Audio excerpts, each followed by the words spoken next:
భూమధ్య రేఖకు ఆనుకుని ఆగ్నేయ నైరుతి బంగాళాఖాతంలో ఉపరితల ఆవర్తనం కొనసాగుతోంది. దీని ప్రభావంతో ఈ నెల 8వ తేదీ తర్వాత శ్రీలంక సమీపంలో నైరుతి బంగాళాఖాతంలో అల్పపీడనం ఏర్పడనుందని వాతావరణ శాఖ తెలియజేసింది. దీని ప్రభావంతో 9వ తేదీ నుంచి తమిళనాడులో వర్షాలు కురుస్తాయని, దక్షిణ కోస్తా రాయలసీమలోనూ మోస్తరు వర్షాలు కురిసే అవకాశం ఉంది అని పేర్కొంది.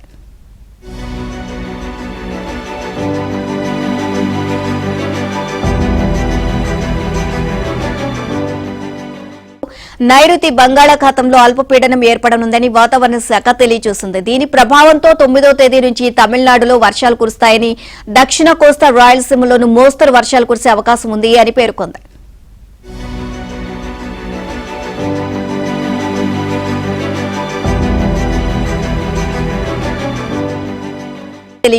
దీని ప్రభావంతో 9వ తేదీ నుంచి తమిళనాడులో వర్షాలు కురుస్తాయని, దక్షిణ కోస్తా రాయలసీమలోనూ మోస్తరు వర్షాలు కురిసే అవకాశం ఉంది అని పేర్కొంది.